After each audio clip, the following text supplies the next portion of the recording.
it's Amanda Francis here with another tip for designing a life and a business that you're beyond completely wildly obsessed with. Today's topic is so good and I am so excited. We are talking about how to have fun and do what feels good and let things be easy in your business.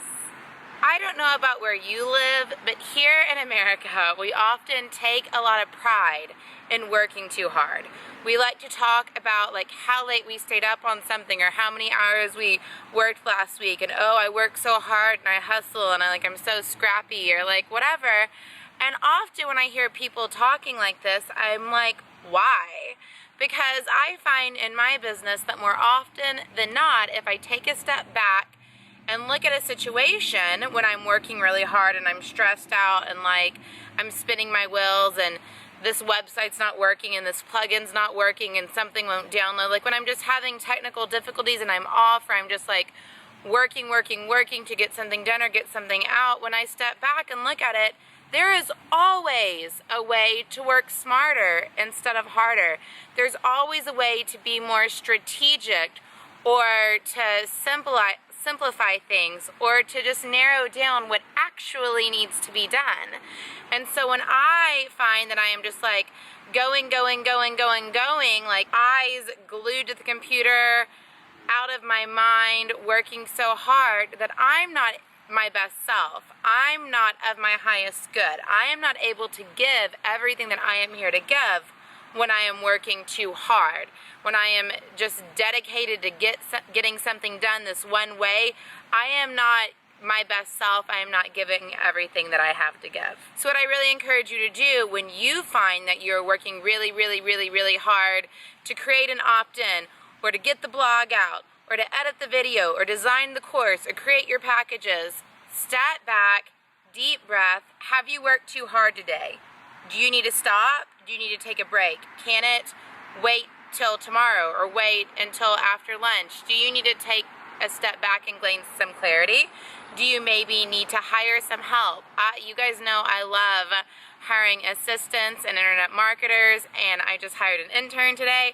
You guys know I love hiring people that can help me and let things be easier on me, because I have to stay in my zone of creative genius. I have to do what I do best. I have to see the clients. I have to create the content for the courses. I have to speak to you on this video. Those are things no one else can do, but someone else can edit it, someone else can schedule it. Some of those things I love to do. But what I find is things that I used to love to do, as the business grows and grows and grows, I don't love to do anymore, because there's other things that need me. I have to be the visionary. I have to have the vision. I have to know where we're going. I have to do the things that only I can do. So my process is to look and go, like in every single day of my life when I'm working, I'm like, do I love this? And if I am doing something I don't love, I think really hard about whether it has to be done or whether someone else can do it for me. Right? Because I am not here to be frustrated, stressed, confused, freaked out, spinning my wheels, blah, blah, blah, blah, blah. That is not the point of creating a business. And furthermore, when people say to me, I would love to work for myself, but wouldn't it just be so much hard work? I'm like, no, actually.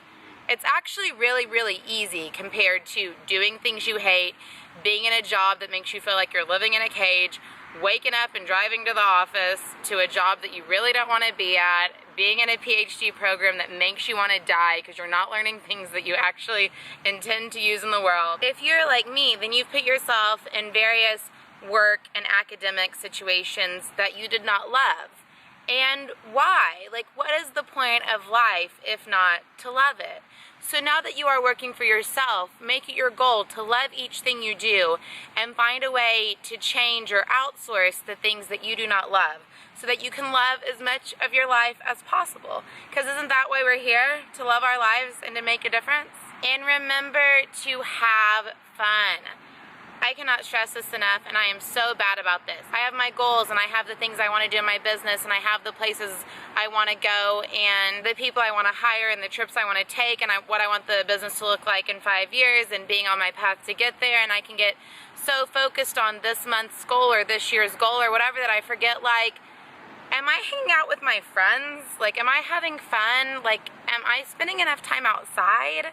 When was the last time I laughed really hard? You know, have I like danced around my living room lately and sang "Don't Stop Believing"? Because to me, those are the things that are important. And you know, if you're anything like me, you try to always make sure you do the spiritual things. If you're like in a bad mood or having a bad day, you're like, have I prayed and meditated and made a gratitude list, lit a candle and listened to my favorite teacher? Like, have I done all those things? But what about like going on a bike ride or walking around your neighborhood or going out with your friends or like getting a drink? Like, what about having fun? I personally had a funky couple of days the past few days, and none of my normal spiritual things were moving me through, but what did actually put me in a much, much happier place was dancing to some 80s power ballads with some friends last night with a couple drinks. And I woke up today with so much perspective. And I'm not really advocating drinking too much or hanging out at scandalous bars. Like, this bar was not the classiest place I've ever been, but I am advocating having fun and enjoying the freedom that working for yourself brings you, which is maybe you need to go out with friends and sleep in a little bit tomorrow, right? Have fun. Do what feels good. Enjoy your life. Enjoy your business. Oh, sorry. I'm so not a linear speaker, like, at all. I so move around in circles. But the other thing I meant to say is when I'm having problems in my business and like where to go next, what to do, like, do I need to take this course or hire this person or what's next for me? The way I always decide and what always ends up being true and right for me is I do what feels good. I don't do what I should do or what I'm supposed to do or what all the experts say to do. I do what feels good and feels right to me and feels like what I want to do, and that is always right. That is always the next right step for me and my business. So, to sum it up, if it's feeling hard, find a way to work more strategically or smarter, or look for a way to let it be easy. The stuff doesn't have to be hard. It's only hard if we're making it hard, right? So as you move forward in your business, remember to let it be easy, to do what feels good, and to let yourself have fun, right? Yes, it's work, but it really doesn't have to be hard work. It can be the most fun, happiest work. Like, you can't even believe that it's something you get paid for, right? Isn't that the whole point? Oh, P.S. A Course About Courses starts in like a week and a half. If you are curious about how you can use online courses to expand your influence and grow your income, then you have to go to amandafrancis.com right now. The page you land on is the info page about A Course About Courses. And if when you read that page you're like, I don't know if it's right for me, like, I don't know if I have the money, like, how can I manifest the money for it, like, or is it gonna fit the idea I have for my course? Or if you have any of those crazy questions in your head, then good news. I am setting aside a couple afternoons next week to schedule a bunch of mini sessions to allow 15-minute increments for people to call in, ask me questions, tell me all about their situation so we can figure out if the course is right for you. Hooray! So, on the video you're watching right now, if you're watching it on YouTube, go to amandafrancis.com/blog. But on the video, if you're watching it on my website, look down below because there is a form to sign up to have a live call with me this week, like you and me on the phone, mini coaching session, 15 minutes. It's going to be amazing. I will help you in any way I can with that amount of time, right? Okay, so exciting. Love you guys. Bye.